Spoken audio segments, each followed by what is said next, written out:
Good evening, good afternoon, and good morning. I'm Rosamund, and today we're doing something a little bit more different for the standard SpellRogue stuff. Now, I have played this game to death. We've got Descent 13 on all three characters now, and I would like to say I kind of know my way around the game. So today what we're doing is starting a new profile, and I want to go through runs, tips, tricks, and hint guides to kind of give you guys a bit of information about each of the characters as we unlock them and kind of what they do, breakdowns to what to look for, and all those sort of things like that as well. And we're going to start run with Lapis.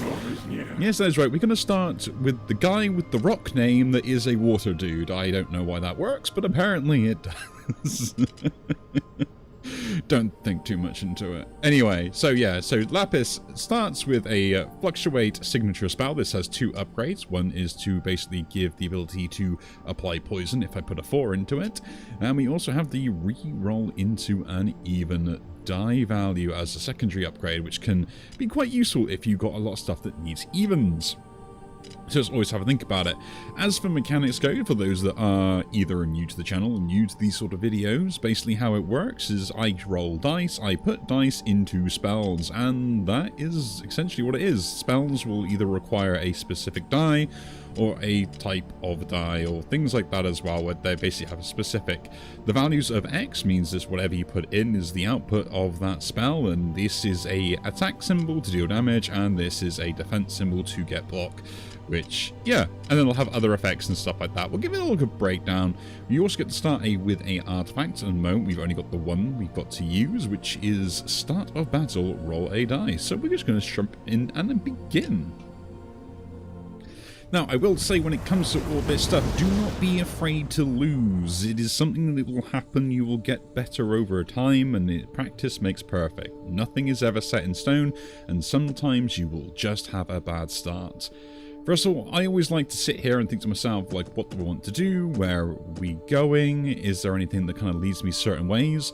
I really do this, and I probably suggest everyone do this as well. I think, look at the map, see what you can do, because when you get to later descent stages, you will get stuff that will force you to go particular ways to pick up certain things, because you've got extra gold as a bonus that you picked up. You want to limit the number of fights you've got, because you've got a downside to collecting spells, dealing damage, all those sort of things. So it's kind of like, start off strong, look at the map, see what we can do. Now, what am I going to do here? I can either go left, and then we have this point where we can pick up a artifact. We can also go to the elite fight and go to the shop, and we have 2 fights to get gold along the way, which is actually a pretty good one.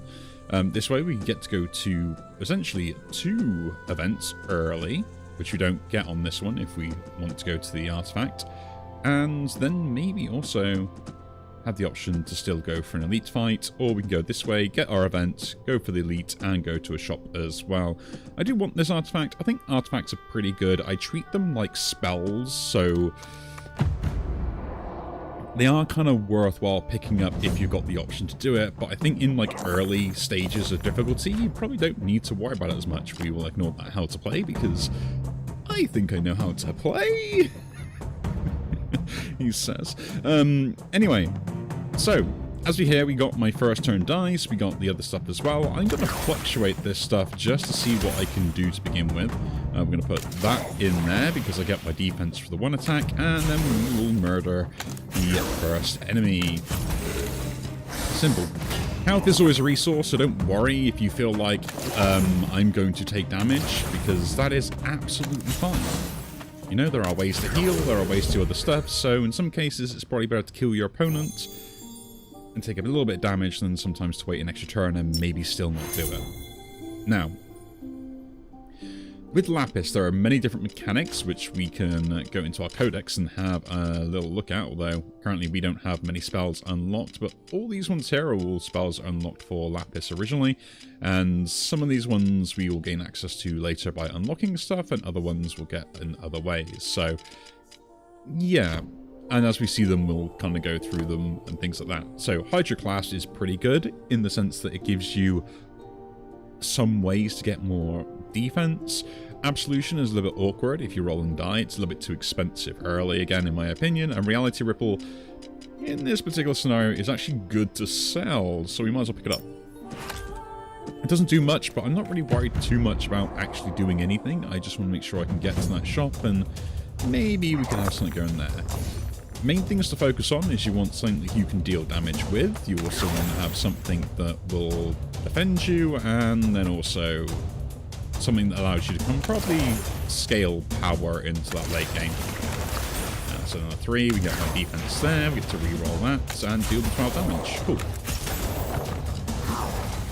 In most cases, you probably want more defense than you do attacks if you can get scaling along with your defense, just because that will benefit you in the long run. Put that in there, I'm going to put that in there, and then we'll roll this, that's another 4, we can actually defend the whole lot, so we'll do that. So the effect that this guy applied to me was broken, which basically breaks a spell, so I can't use it unless I put a die in, so I essentially have to sacrifice a die to the gods to be able to deal damage that turn. And that's what we did, we put 2 in there, then we could roll whatever we wanted afterwards. What am I going to do here? I think I'm just going to get the 8. He's going to apply broken again, so we're going to watch out for that. That is fine. We can do the 5. Using 8 damage, has power. The Nullify here does help prevent Affliction, so if you're an Affliction build, you may want to kind of like hold off on that, just to make sure that you can do everything you need. You know, because like weakness, poison, stuff like that can always be a bit of a problem. So, this is one of the spells I will always recommend to pick up with Lapis, which is Sleet Sky. Once you get like 2 die or stuff like that, it's actually pretty good at scaling, which means that you can kind of rely on just having 1 attack rather than 2. And with the Reality Ripple, we could have some pretty interesting stuff. The only issue is we need extra die, so that's kind of what we're going to hopefully go for, is stuff that can re-roll things or roll things. We do get that there. What I'm going to do here for the upgrade is give this so it rolls a die by itself. The reason we're doing this is because if it rolls a die, I start gaining the Hailstorm, which will gain Fury. So Hailstorm is an effect that you get, so when you basically roll any die, you gain Fury. And Fury is a damage increase for the next attack you do. It does not stay around, although it used to with the amazing spell in the early access, but not anymore. It is a shame. Now, what have we got here with regards to options? There are Riptide, which can be fairly interesting with the rain effect and increasing it per dice rolled. Malice Coil, which would be pretty cool if we were going maybe that sort of poison build. We have Sea Ward, which does gain me some fury and can be a pretty good defensive gain. So this is probably one I'd recommend picking up, because the upgrade here to ×2 is pretty good defense for the value that you get for it. And you do have the option to go down this route as well if you wanted to get the rain. But that probably is something you're probably not going to be doing. So I'm going to pick up Sea Ward. Will we put it into the build? Don't know just yet. Don't know just yet, because this could be pretty good. But I think we might trade it out for that. And then Rainfall and Tendrils. I do like Tendrils. Tendrils is pretty cool. If I kill something, I gain gold, which could be interesting instead of having the Ice Spear, if we're going to set that up. And I'm going to pick that up because I like having gold. This is something where my build is kind of setting out for me, right? Is we defend with these 2. We roll lots of die every turn. We build up stacks of Fury with Hailstorm until we got like lots of big value, and then we're going to one-hit Tendrils.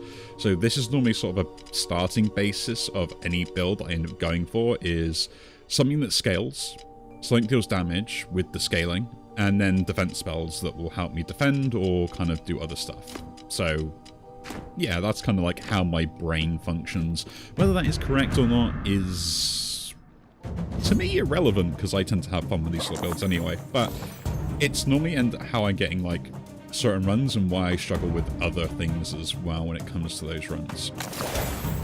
So we're going to roll a little bit to try and get like 2 3s, 2 4s, or 2 5s. We got the 2 3s, so we get to roll that immediately.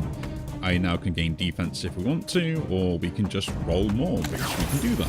And then we got to deal damage, which we can do, but we want to gain Fury first, so we can deal more damage here. And there we go. We're going for a basic Tendrils build. I never thought I'd actually see my ability to do this here. So what this is doing Reckoning. So if I ever deplete a spell, it will gain 2 power, which we don't really want to do if we can get away with it.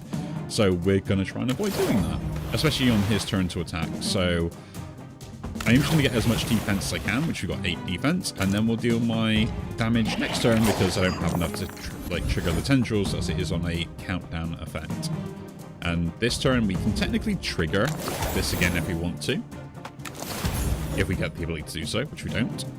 So we're going to do the tendrils damage after gaining again more defense. Put the 6 in there because it doesn't matter.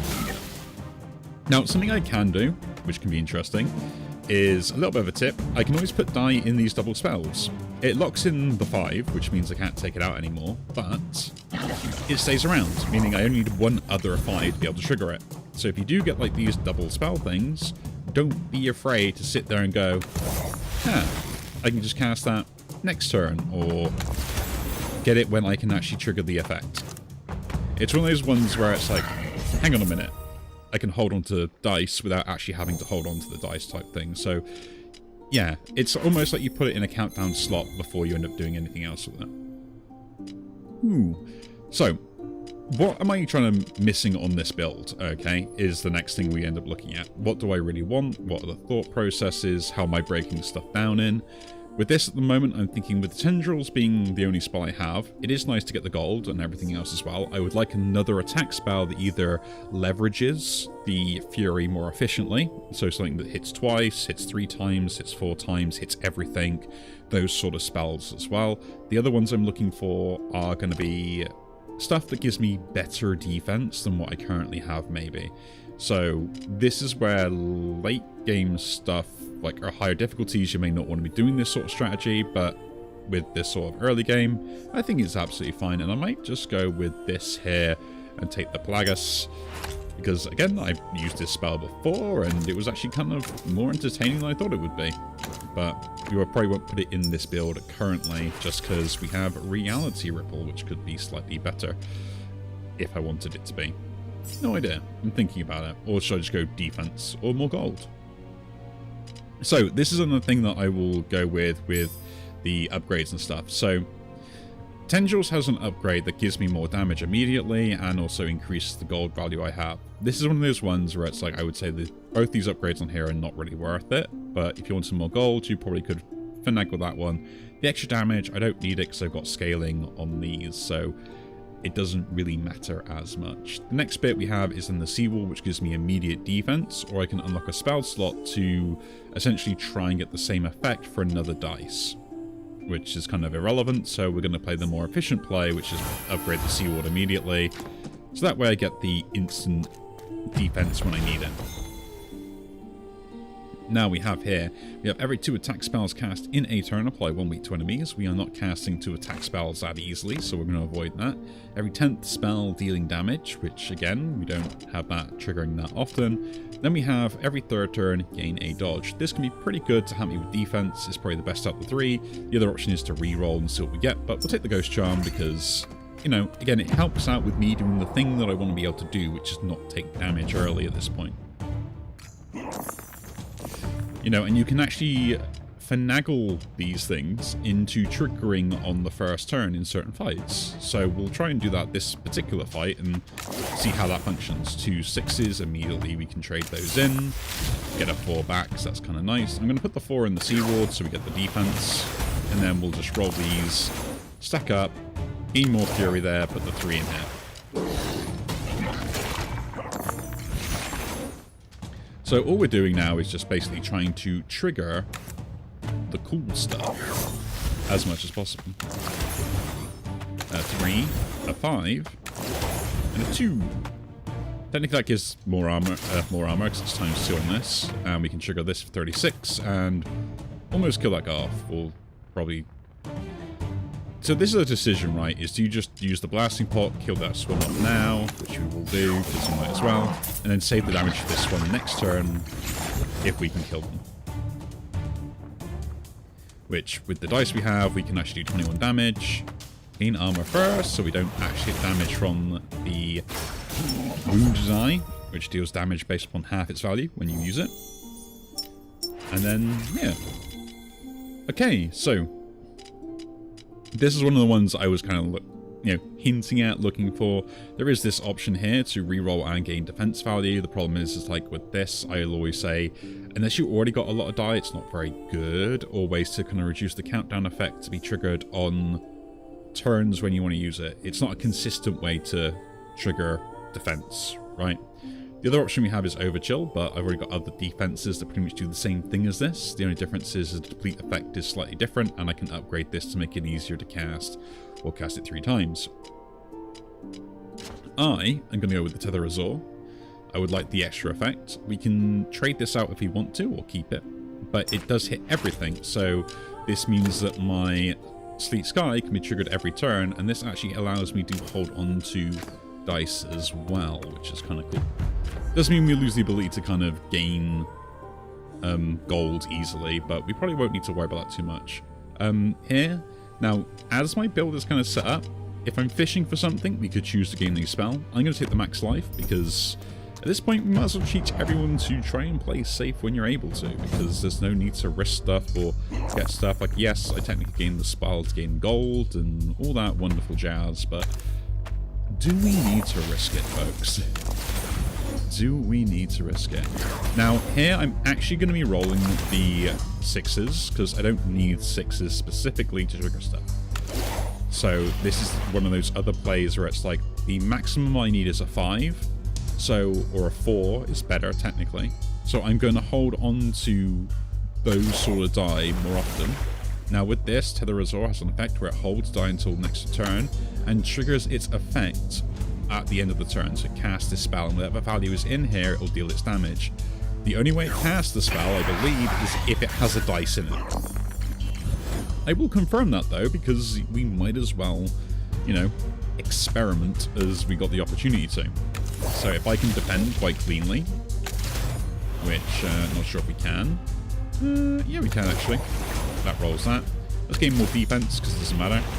So you can see there, this isn't cast, because there's no dice in it.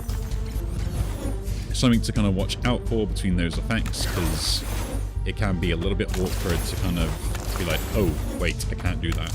So we'll put both of those in there, gain some more fury, deal the damage, that guy gets removed from the game, and we're going to carry on. Now those dice we put in there come back, and we can use them again. So yeah, that is exactly how I end up playing the game quite a lot of the time, is I just see something that I feel like might be cool, and try and use it. The main reason I like the Tether Azure, or any of the Azure spells in general, is because of the fact that I can essentially use them as like ways to get certain dice, or like dice I can use for the next turns and stuff like that. So they actually have quite a strong impact in what you're trying to do with most of the dice anyway. Like, I don't need to kind of sit there and be like, I don't need to use these. I can actually just put these in here, use their effect, and then get the kill on the thing I need to get the kill on. Essentially do an effect while still getting benefits out of them. And you'll find that this is sort of a thing we end up using quite a lot, where I like to double dip with my spells a little bit. So Undertow is kind of one of those other ones. We have the option to either get more defense out of it, or target the spell specifically if you want to, rather than using it to a random enemy. With the spells I currently have, this is like my constant damage chip, but we're not really stacking this up. It could be some more late game thing for permanent scaling later, but we don't really gain small amounts of defense, so we don't really know what we want here. Now, relics, artifacts, as they should be called. There are many different ones on here. The main thing is to sort of like try and see if you can get the downside to be a good side, which is kind of a weird way of putting it. So like this one here gives you the ability to essentially create 2 ether die, which triggers countdown, so I could hold on to die and then use them when I need to. So essentially I could end up keep casting tendrils for free, and because I can reroll them, I can focus on getting specific values that I want and never using the spells unless it's an emergency. And it also gives me 2 dice, which can essentially, say, be rerolled with Reality Ripple, and actually increase the total amount of dice I'm rolling every turn, which is kind of where this build might end up going anyway, with this and this as 2 other options to go and hit these slots here. Other options you have are the Hex Robes, which gives you 2 Vex die. Vex, they've probably gone a little bit off, which Basically, when you use that die, it will reduce another die, or it will reduce the highest value die you have by the value of the die that is vexed. So if I have a 5 vex die, I'll reduce a 6 to a 1, or a 4 to a 1. If it's a 3, I'll choose a 6 to a 3, a 5 to a 2, a 4 to a 1, and so on. So it can be useful if you want to try and target very specific things and reroll stuff out the way and get specific value die. They can be quite good that way. Ether we've already talked about. And Unsealed Mana Core, I probably only take this on Azar as a character because he has quite a lot of good unique mechanics with dice destruction. Other than that, I don't really think it's very good on other ones because you know this is going to destroy a die when you don't want it to because you'll cast a spell and lose the die at the end. I'm going to reroll these, so let's think slightly better if I can. The Odum. If you want to pronounce it like that. My pronunciation will be terrible at certain things, but it's fine. I've used this in a way where I didn't care about the silence die, so that can be kind of cool. A silence will mute a spell, which means it can't be cast for the next 2 turns. But there is ways you can kind of use this in a cool way, and it does do the lowest die, so you always keep high value die quite nicely. So think of it as I'm giving you the option to remove the smallest value with an extra die attached to it. Smoldering Torch, ignite a spell to ignite so you take damage when you cast it, is pretty self-explanatory. It's actually kind of good, but I'm always against it, especially late game, because of some mechanics that end up kind of working against you with this in other ways. And then we have Void Sigil, which is a mutator. Now mutators are things that happen with higher levels of the difficulty in Descent, which you can pick up. These can be very good or very bad depending on what you get along with them, but we're going to take this because it's kind of unique and it's kind of nice to show off. So, as we can see here, we have the option to again give us the downside of basically destroying a die for every 12 die we roll rather than spell casting. We can give enemies Thorns, which is the ability to deal damage to us based upon the Thorn value when we attack them, or we can mute a spell at the start of the battle just for 1 turn. So for 1 turn I can't cast a specific spell. We're probably going to take Stifle. I think that is absolutely fine for the extra die. I can't cast a specific spell. We have ways to get really good defense, especially the early. What I'm going to do here is probably take... Do we take the Indomitable Form? Indomitable Form. No. Water Vortex could also be interesting as well, but I'm going to reroll these. Let's see if we get anything pretty interesting or cool. Icebound. I like that. Has pretty cool things. So, although this doesn't matter, but it's nice to kind of be aware of it. When you get stuff like this, think of your usual BOD-MAS order type stuff with mathematics, if taking you all back into those days. Yeah, I know, we all have nightmares of them. With this deals 2 times X damage to all enemies. So it does 2 times 5 or 6, and then you'll add the modifier of other stuff attached to it. If stuff modifies this specific value, think of it as in brackets, so it gets applied first before you do everything else, and you always do your multiplication, then your addition. So it is quite a good spell. I do like it. At the moment, it's something I'll probably hold on to rather than actually use, and it could go in there as my secondary offensive spell because, again, it will do damage to everything and just a little bit extra. Taking my sip of my hot chocolate now. Talking too much. My throat's getting dry. Now, what are we doing on this run? So, now I can go here, get more extra things. We have 2 elite fights. Do I want to sacrifice an artifact for it? Well, with 2 elites, I can get some cool stuff. So yes, we're going to do that. The only other issue I might have is if I can get another spell that deals damage for specific fights. We don't have a potion for one of them, so I am kind of risking it. We do have a shop early, so we're going to try and hopefully do that. One of the things I would say is when you're going to do these runs and want to practice and stuff, a good thing to do is kind of know your elites and what they can do. And we'll probably talk about these ones in this particular run a bit more, because the elites we're going to see here will probably be the ones that normally ruin your run on the early stages, rather than not. So yeah, our dodge there actually triggered on the first turn because it was stacked up. I gotta remember we can actually attempt to do that again if we want. I am using 6s going here because I have no other use for them, so they might as well. That can go in there to gain more fury. We put the 5 in there for more defense, but we actually probably get the kill on these anyway. And they all get wiped out. That's why Tetherers are all attacks are really good with like fury, power gain, stuff like that. Now, Plunge is a good spell. I do like Wash Away. You think it would be pretty good. What it does, it applies weak. Or gives you Surge, which applies weak when you gain block for the turn. The issue I only find with it is it lasts for 1 turn, and you've got to try and gain block. Now, the upgrade for this one is kind of nice, and I like to put this to a lot of people, is the spell has an order to how it applies the effects, which is from top to bottom. So in this case, you roll the die, you gain Surge, then you gain 2 armor, so this means the spell will apply 1 weak to all enemies. So that is kind of nice. Yeah. It's a little annoying though, it only applies 1 week, but still. We could go Arctic Point. That is another attack spell we want to deal damage, which might be important for a certain boss, but we're going to take Plunge. I do like it. It's probably a better defensive spell, and we're going to get rid of the Ice Spear originally, because I don't think I need that right now. I don't think I need it. And I'm going to go for the event rather than the battle, because I would like to get some cool stuff happening. Now here we do have the ability to get a rune. Runes are stuff you can apply to spells to give them extra effects. And we can get a Might rune, we can take the Crystal Heart, which gives me power immediately, then the Drain will remove that power at the start of the next turn, or the end of the turn. Or we can gain a charge to a random spell and minus the charge from the original spell. Thus, for things like this, we could minus the charge from it, triggering the reroll effect consistently. Or we could not do that because we actually want the defense. You know what, I'm thinking we go with the Crystal Heart here. Do we? Yeah, why not? So I'm picking up the Crystal Heart because there is an event with this thing in particular that we can get in later stages, so I thought we might as well try it out and see if we can get it to work.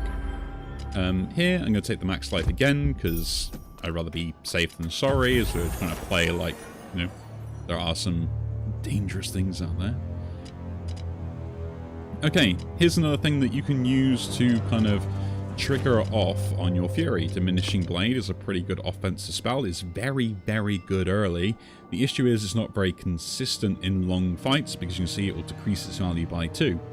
I do recommend this spell, especially early game and late game. It can be a real powerhouse because you can gain power or Fury to offset it, especially with Lapis. You can gain a lot of Fury. So in some case that -2 damage is not really going to matter in the long term anyway. But you need something to keep the scaling from this and counteracting it, which you technically do have, so it is a very good option. Replenish is pretty good if you're gaining lots of little bits of armor and block and you want to reroll dice, which is kind of the build we're going for. The issue is we're not gaining little bits of armor, we're gaining more. We have this Akashic Aqua here.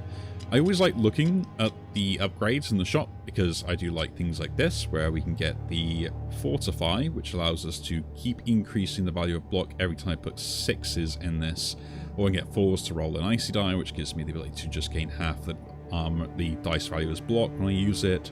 And of course I can reuse the die by rolling it consistently, so that is awesome, the mechanic. And you've got the Reinforce, which will double the block of the next spell, which if you do need to panic button, that is also pretty good. So this is actually a really good spell for us to take if we want to take it. But remember, although it's pretty good, we sort of upgrade it to get the other benefits that we may want out of these, which is on here. Polar Nexus is kind of interesting, 2/2s to basically gain block, to gain the Fury, and this can act as like a pseudo hailstorm, so it's actually pretty interesting to have. As long as you can generate 2s is the question of the day on that one. And Dark Dreams, I am not a fan of Dark Dreams, but there is something that you can do with this for an achievement, as they do get the random enchantments. But yeah, it's probably something where the random enchantments I find are always more negative than they are positive. That they are. So I'm going to get rid of this because I've actually got a pretty decent upgrade to a particular spell that we want. I'm probably going to take the Akashic Aqua because I actually kind of like that into my build. With Reality Ripple, stuff like that, we got some good options. And I'm going to get rid of Tendrils. I don't need the gold anymore. And the reason I want to get rid of that is I would like to choose to gain an artifact. Can't gain any specific potion I want currently. But we'll work around that. And here, every 3 attack spells we gain Blade Block. You can repeat potion usage, which is pretty good for the potions we have. And every 4 attack spells in a turn, we can gain a power. This is good if you've got lots of little attacks you're doing. This is probably really good if you've got, again, lots of little attacks you're doing to gain some extra value. We're going to just take the extra potion usage and be on our way here, as we can use these potions to eventually +6 to all die. Which, yeah, and then we can look for like good potions and stuff.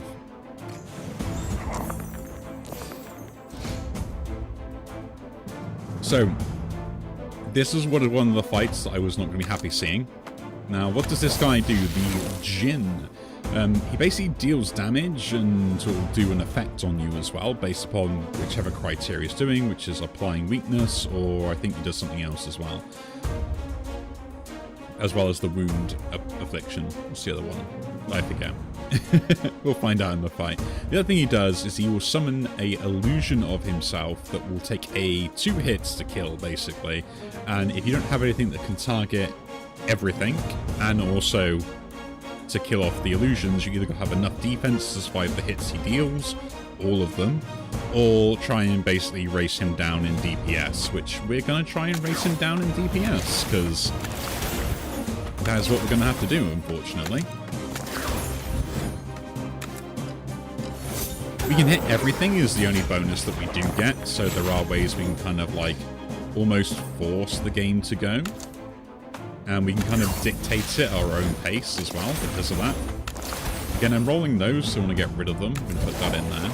I roll the 1, get a 3 back. So I'm going to put the 2 3s in my defense spell to get as much defense as possible, and then do that. We're probably going to take some hits here, but that's fine. There you go, there's the weakness being applied to me in huge numbers. I'm going to roll this. We get a 3, so we'll trigger this again. As you can see, we're stacking up the Hailstorm quite nicely, meaning that we're going to get more and more Fury every time we roll the die. I'm going to put the 4 and the other 4 in here to perfectly block all that. We'll roll this once more. I'm going to do that. And I could put this in here. There is no real point, but we can. Sometimes it is, depending on the effects that you have to actually cast the spell, so bear that in mind. Again, 2 4s can go in there, we can roll, and we're just going to try and get as much damage as we can to hopefully remove them all from the game. And there we go. Wasn't bad, but it can be risky if you can't hit everything or don't have enough attack power to deal with them quick enough. You might find that that gets overwhelming because the weakness they apply, if it gets applied on you repeatedly, can be very hard to deal with. On here we got some more interesting spells to pick up if we want to take them. We have Crush, which can apply weakness. I probably underestimate the power that you get from weakness, and this can be sort of like a pseudo offense and defense spell, but probably not the best in my opinion. But you know, there are better options. I think Winter's Bite is a brilliant offensive spell to do lots of little hits repeatedly. Can be easily cast as well, and you have the option to make it easier to trigger its effect or make the deplete effect better when you do trigger it. So there are pretty 2 good options on these. Preferably, I always go for the extra dice rather than triggering it earlier because I get more DPS output. I don't know, it's just like the things I end up going for is do this to get 2 dice back, which means I can cast technically 2 other spells rather than getting this and only casting the 1 extra spell, but cast this once less. Depends if you want casts versus just raw DPS. The issue I have with this is the enchantment on it, which I'm not happy with, so I'm just going to take Fathom, and then we'll leave it at that. We're going to put this slot in there to open that up for me to put something else in, and we're going to put Plunge in this, I believe, for the extra defense, which would be kind of nice. Moving on to the event. What do we get here? We get 3 random potions if we want. We could buy a relic or just take damage to gain gold. Look at our map, we have no shop early. So what I'm going to do, disenchant Fathom, and get my artifact. Now we have the Portentum, or as I like to call it, Portent, because of the effect that gets applied. This will give me power scaling if we want to take it. We can also gain, every time we gain Foresight, we can gain some block, which Foresight will roll an extra die each turn. Or every 3 threes we roll, we can roll a 1, which can be pretty useful. I like going for this, just because extra power is always kind of nice to have, regardless if you use it consistently. The only issue is I have to cast a specific spell each turn, which sometimes doesn't happen, right? Sometimes it does not happen. Okay, we're going to cast this one first to get the power, so we can start scaling some power. We're going to reroll these. Unfortunately, we did land in this particular fight, so this is one of the ones I would probably say is a very bad fight for you to deal with. What he does, he applies Malediction to you. And what does Malediction do? Well, it deals damage and increases by 5 every time it deals damage. So you are put on a timer to kill this boss. So you either got to have a good amount of DPS, or you've got to be having a single potion which will remove that effect from you. Good luck at that point is all my only phrase to that. I'm going to put that in there, gain 8 defense from there. I'm going to put this 4 in there for more defense, so that doesn't really matter, and just keep it. I should have rolled that too, to be honest, but... So yeah, they applied Curse to me there, so I couldn't really do much. Again, we need to cast a spell first, but we can do anything else. Do that again, and again. I do get 2 3s, so they will go in this to trigger this effect. So you need to scale that offense as much as possible. We're taking 10 from the Malediction debuff we're getting, and they're doing 14 to us this turn. So we want to have some good defense, right? But as we are scaling our Hailstorm quite nicely, that is going to at least help us out in the long run. And we get to roll that, so we get another 3. A 6, which I technically cannot use, except in one spell, and a 1. So we can't trigger this turn, because we didn't get any duplication. So the 4 go there, 6 goes in there, put the 3 in there to gain defense. And then I'm going to at least gain a 1 defense from that, and then do this. So we do take some damage, I think. Oh no, we had the Ghost Charm. That triggered. Nice. Again, we're always going to try and trigger Sleek Sky if we can, to try and stack up all the cool stuff that comes along with it. And now I just want to try and gain as much defense as I can here. So that and that, to get 6 from there. Do I want to trigger this to get 8 on this one in particular? I'd rather deal damage than not, because I can probably get a kill next turn, so I'll accept this turn is not terrible. This is why I say don't be afraid to take damage if you think you need to. And yeah, I think we're kind of good here. Doing 35, might as well min-max a little bit. It seems weird, but I always got into the habit in doing that, because if you've got a plan to do the plan anyway if it's no harm, because it means you always can accomplish the plan in the right order every time you apply it.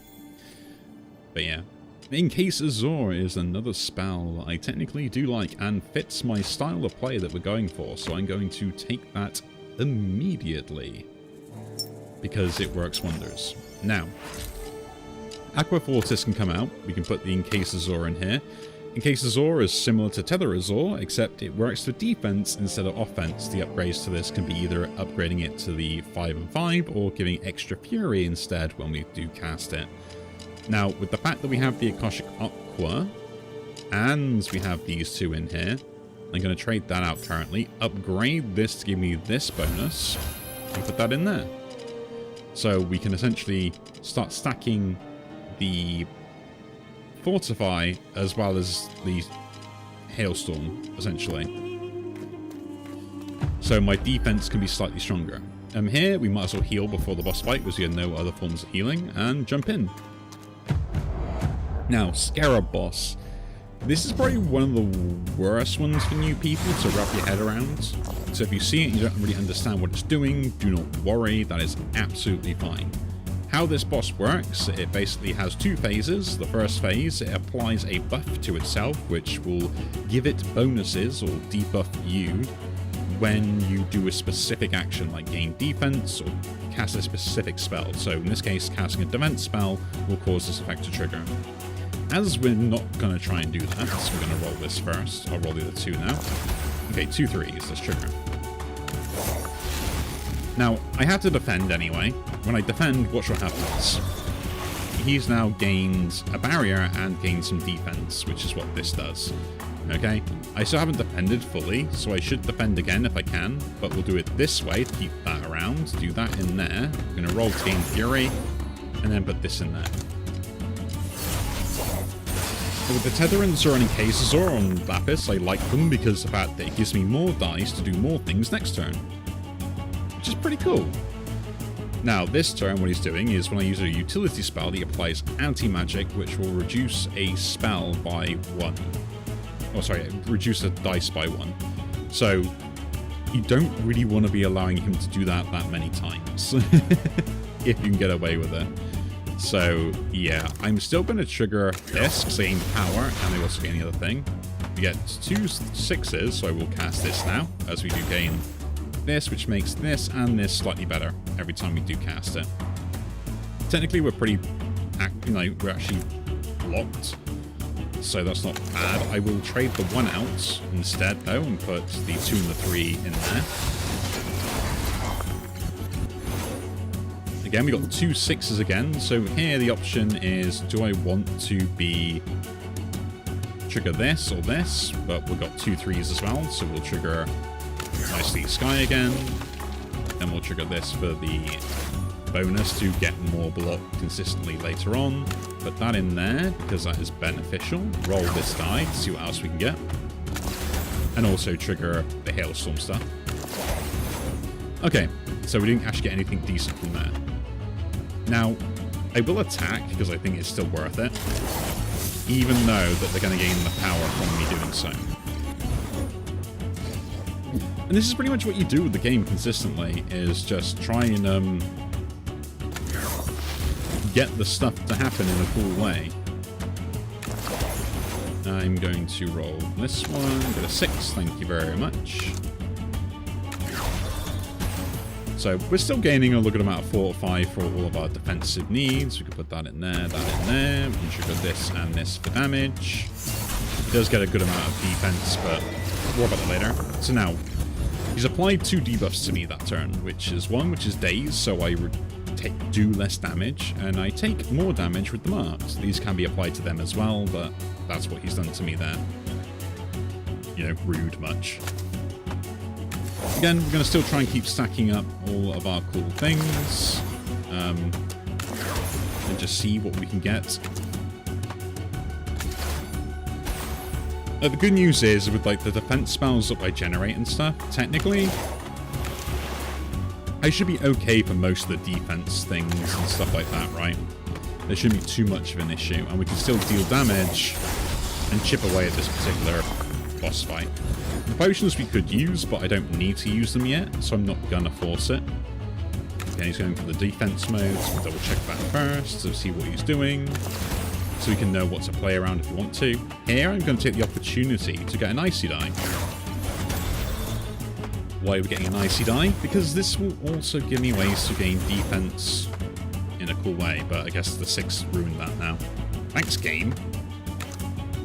And carry that die across. I mean, with the amount of fortify, the amount of hailstorm we have, we do actually do pretty good damage consistently with the fury gain, so. And we're going to keep doing it. Rhyme hail, we picked that up. So, because we got so much hailstorm, we now got the bonus in that spell we can pick up when we want to. That's a 3, we'll keep that around. That's another 4, so I could actually try and gain that spell again. There we go. We roll that, because it gives me there, put that in here. Don't use that. The 3 can go in there, and then we'll attack. So So this will actually give me more defense because of the fact that it triggers in here, or I could put it in this spell and still get defense as well, which is kind of cool. But I will use this and this in there. I'm doing this because I know we've got a second phase, so we're just trying to make sure that we will do what needs to be done, essentially. Okay, bunch of 2s, so we can do that, so we can gain a good amount of defense at some point. Put that in there, that in there, that in there. Don't need to trigger that, do we? Yes, we do.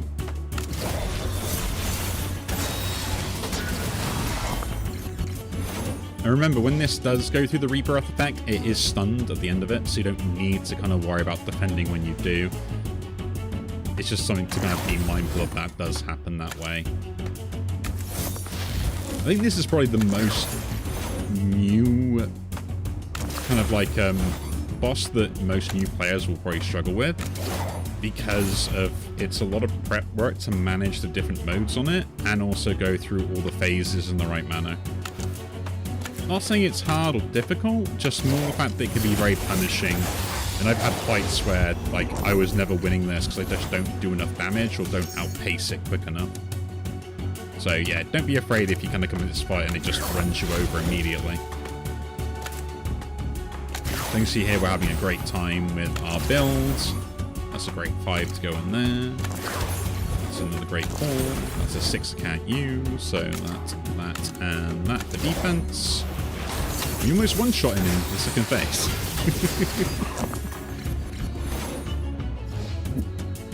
We don't actually need to worry about anything else. We can just go for the kill here. Don't force it out any more than I need to.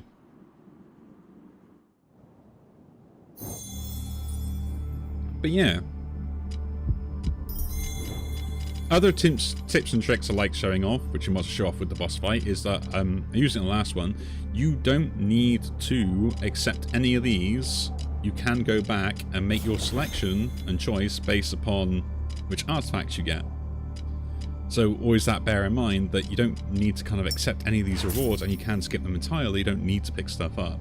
It seems kind of redundant, but there are times where you may not want to do that, so it's kind of nice to know that I can go, okay, actually I don't like any of these and I don't want to pick them up.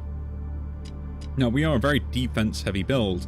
Toxic Knowledge could be fairly interesting for us. Also, Focus Toxin is kind of nice for a poison build, but we don't need any of those. We've already got our damage scaling stuff, which in this case for us is the Sleet Sky and the Tether Azure, kind of dealing damage to everything, with maybe like a nice bound thrown in for a bit extra good measure, maybe. We don't know yet. That may come in, but I'm thinking we're going Reality Ripple with the build. So I'm pretty good for my build. I don't need anything from these, so I'm going to focus on the artifact first and see what we can get.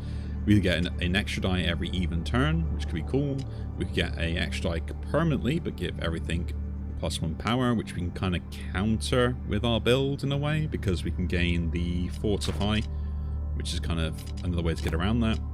And we also have the Geometric Lens, which gives +3 to 2 random die, which essentially is you get a guaranteed 6 every other turn, essentially, or at least +6 in value, which I kind of like. It also means you can trigger overflow effects more consistently, which allows you...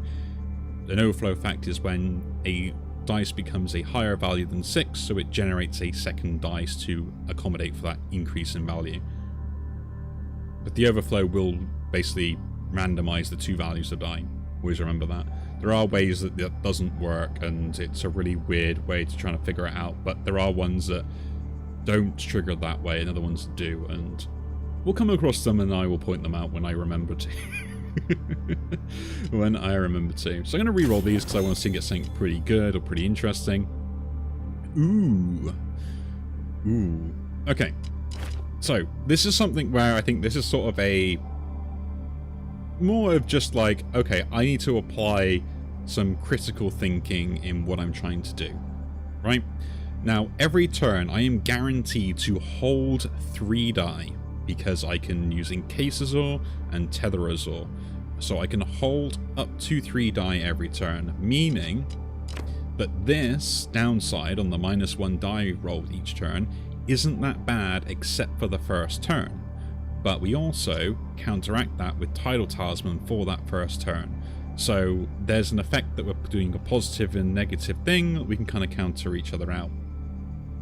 Dreadstone, it is a very good artifact for you to pick up, but you will forget that you take 4 damage when an enemy dies, to the point that I have got a run up on my channel that this thing killed me on the final boss on the Descent 13 run. So yes, be very wary of it. Dreadstone has a community that we really dislike this, and I have now joined a part of it, and I should never pick it up again, but we do have a love-hate relationship over ourselves. Curse Pendant. Now this is a pretty good one if you aren't really a person, if your build doesn't really worry about the weakness. So mine technically is one of those builds because I have the Fury gain. After 1 turn, 2 turns, 3 turns, I'm only attacking once per turn, so I don't lose the Fury, so we don't actually worry about that weakness gain as much. It is a bit of an issue in longer fights and stuff, maybe if there's stacking weakness or things like that, but overall we don't care about it. If you were doing attacks, like multiple attacks, you may care about it a little bit more, but we necessarily don't, and if you had like a poison build or something like for Lapis, you probably wouldn't care about it. But today, we're going to take the higher level, or the higher risk play for the higher rewards, and we're going to take Dark Wraith Scythe here. The reason I'm doing it is because I see a more bigger potential upside that I can negate the downside of all that stuff. And we have Icicle Blade we could pick up as well, which just basically will give me consistent scaling every time I cast it if we want to as well. And I will pick that up because it's a pretty cool spell.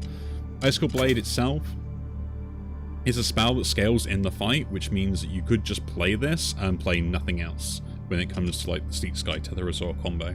Like this spell does the job of both of these. And you can kind of see this is kind of like how I set everything up. I have an offensive spell, I have scaling, then I have stuff that kind of defends me or kind of assists in the other stuff as well. And this is kind of that sort of thing that I end up rotating around with my signature spell at the front of the the queue to kind of keep me in line as such as well, of like, this is what you're trying to build around. The main thing I always say when it's stuff like this is don't be afraid to kind of completely change your build if you get the right synergies for it, because sometimes that is just going to benefit you more in the long run. Now, looking down here, we have a shop up here. We do have this here, but we miss out on the shop, so we could go for that artifact play. I'm going to just go to here for the events because there are some pretty decent events. And we could lose the Portent, or the Portentum. We could lose 2 spells to gain an artifact as well, or we can take damage to gain a shard. I would like the shard. Do I need it in the build to put something else in here? The Reality Ripple would be pretty good to add in, and upgrading the Encases would also be an option, so I am going to take the damage to be able to put those into the build. I'm going to focus on the Reality Ripple first. The reason for that is the triggering of the rolling of the spell, the dice, will trigger the Hailstorm more, so we're leaning into that combo of the Hailstorm pretty simple. And this is probably like one of the most basic builds that I believe Lapis ends up rolling into, is this sort of set up mechanic with these effects. Here we're going to focus these straight away, just gaining extra defense because we can't trigger this. We're going to put that in there and that in there because we can't do anything else. Saving these 2. Remember, this is dealing critical damage now, so I do deal double damage to everything. We're going to trigger these to roll that extra die. We don't have anything else, but now we can do this to re-roll those to get more of that beautiful Fury. Re-roll that. Do it again. 5 in there. Now, here I do want to get some defense, but I might just get some, and then we'll wait around for next turn.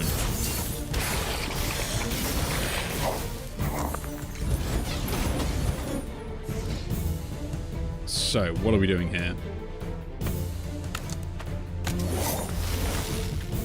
Yeah. 2, 4, 5. Reroll those. Get more stacks. Put a 1 in, and we actually technically win from here, so it's fine.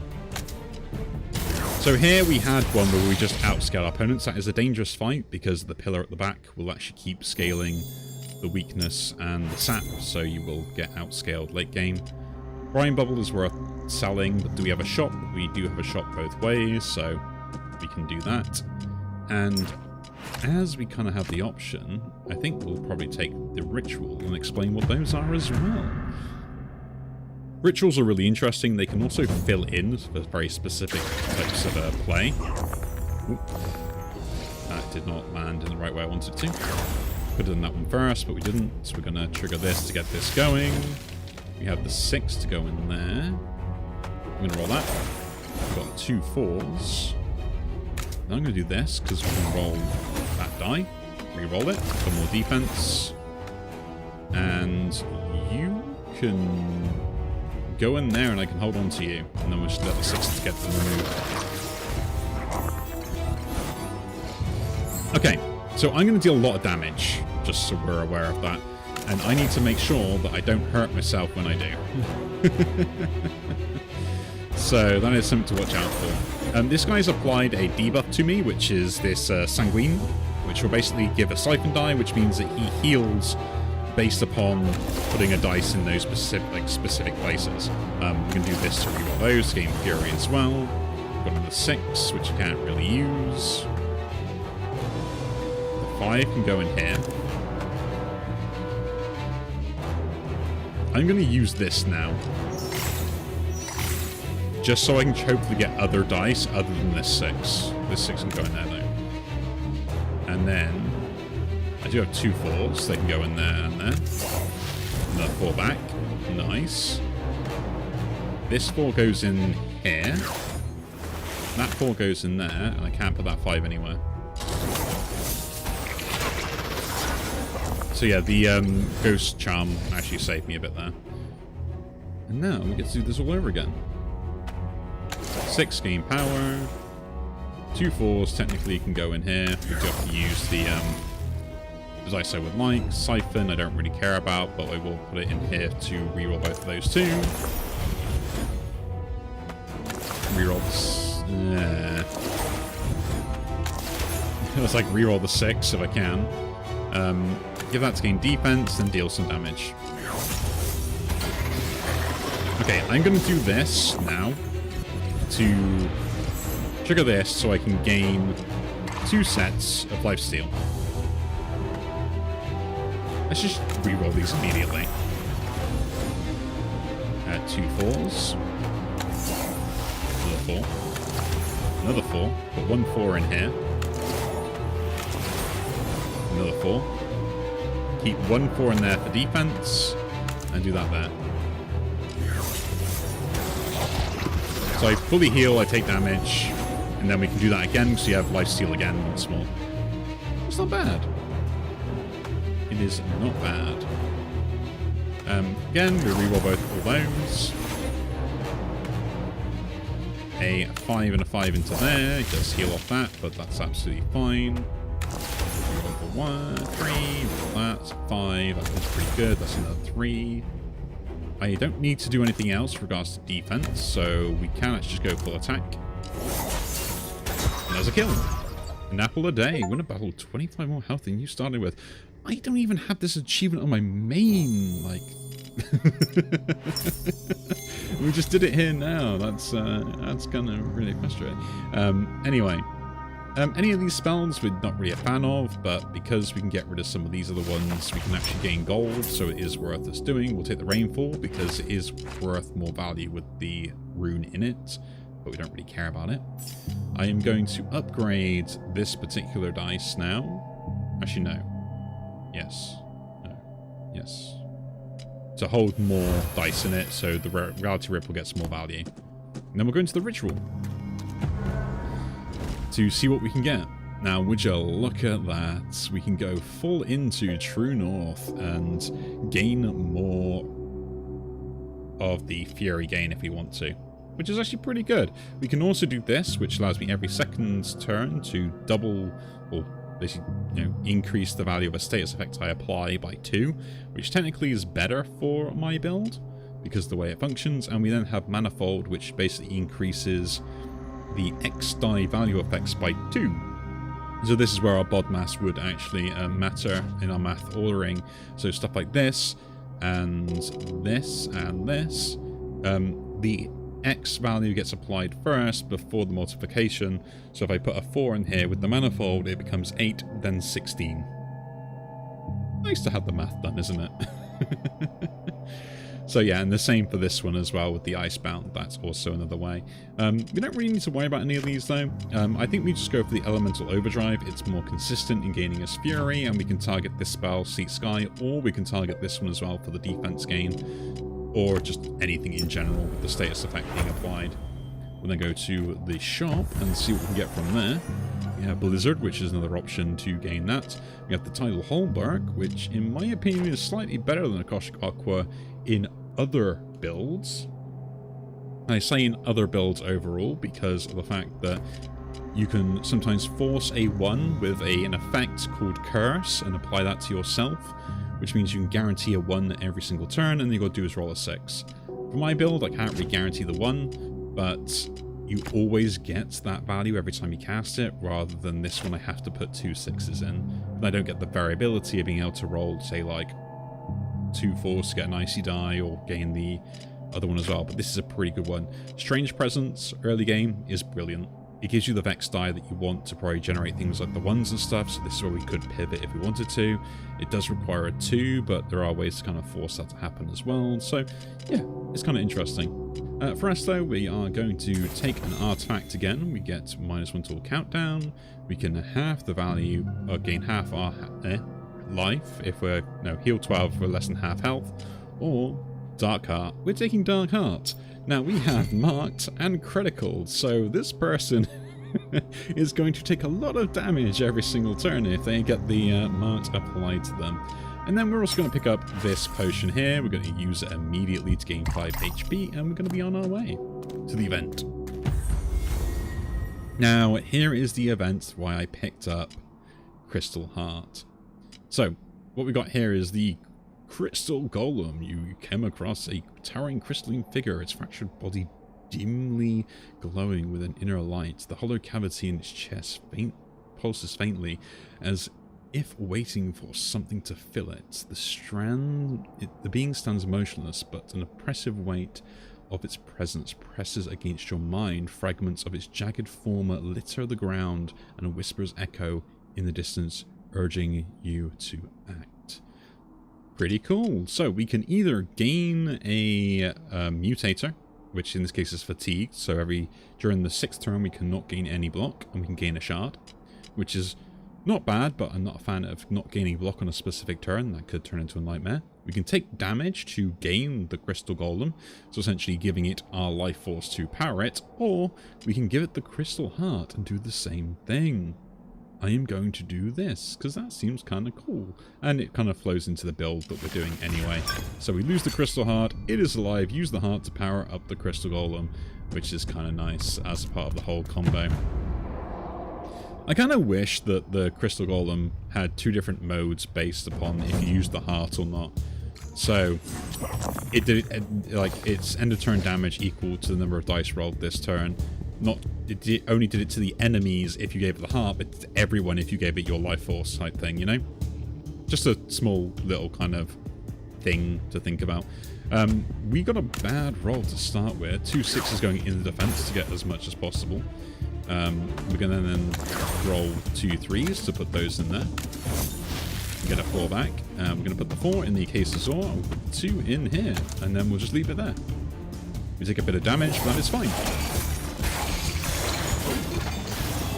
The issue we got are the guys at the back. These are probably the biggest nightmare things you can face off, especially on higher descent stages and stuff, so I'm glad to see that we can get rid of them. We are going to do... We're going to put a 2 in here first. I'm then going to cast this on the Seek Sky, put 2 4s in it, so I gain 3 of those, because the Elemental Overdrive being triggered, which is kind of nice. Gonna roll this. We got a 2, roll it again. Get a 4. I'm gonna roll that to roll all of these. Got a 5. I'm gonna put a 3 in here, so I can deal damage to everything. And then put that and that down. As you can see, we're doing 68 damage, or in this case 71 to everything this turn, which is actually doubled for the guys with marked. Well, multiplied by half as well. So, yeah. Everyone takes damage. It's a dumb build, this it is. But yeah, Frost Core is really good for the build if you get this upgrade, just because I could double my Fury gain if you wanted to go there. So this is something where if you can get like temporary Fury, you could use this as a way to get really cool levels of Fury. As it goes, we don't need it for the build and stuff, although I will get rid of Rainfall, we can have more golds, we'll pick up this anyway because it is the best one. We'll get the Life Vampiric Essence Potion. We also have our Ghost Charm ready for the next fight to be triggered immediately when we go in. We're going to here gain 5 life because essentially it is the same thing regardless of the healing, but we could do the extra max life anyway. Min-maxing things is always important, you never know.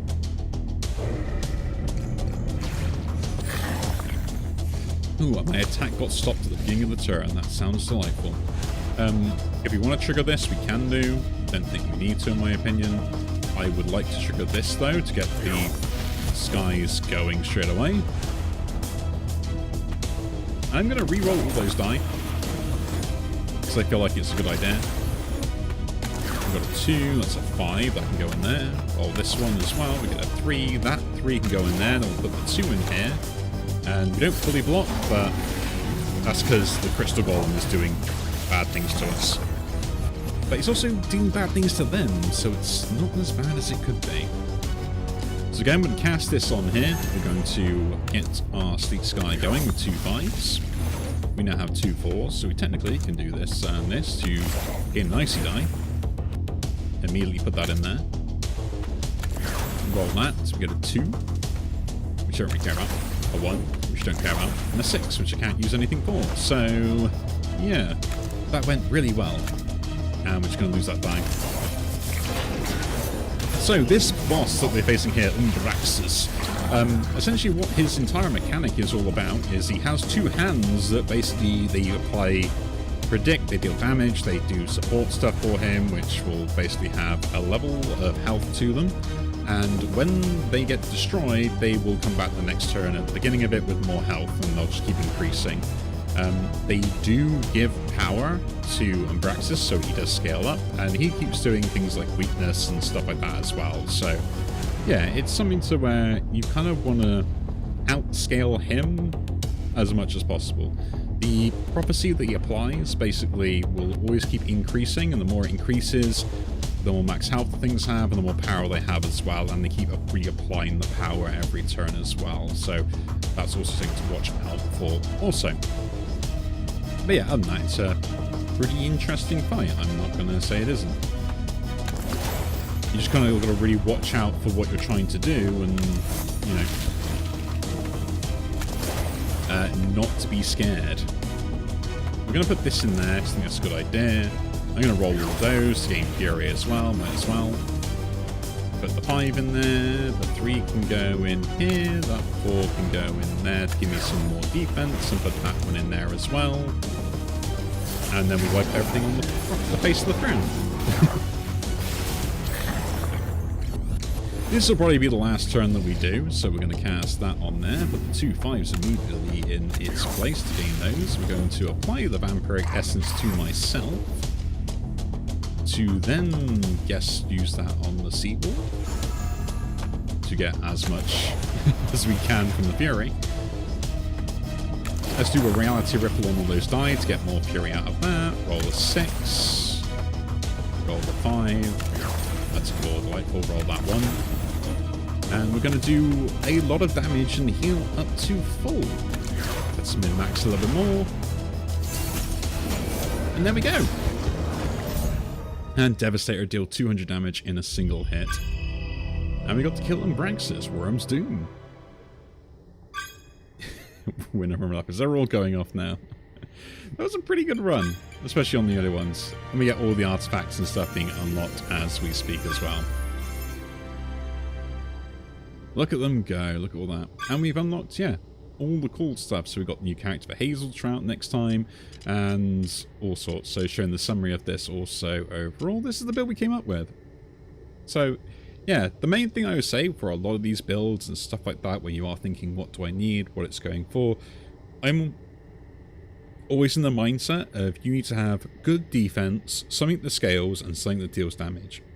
And there'll be slight variations around those sort of things that will end up happening. In some cases, you won't have anything that scales, but you'll have stuff that does decent damage. Or you'll need something with doing a lot of strong damage early that you can then get to scaling. Or in some cases, you'll just have a few defense spells because of other reasons, but it's enough defense to keep you alive. You just gotta make sure you kill your opponent before they outscale you. And it's those sort of strategies and kind of finalizing stuff down that kind of make the decisions matter more than anything else, right?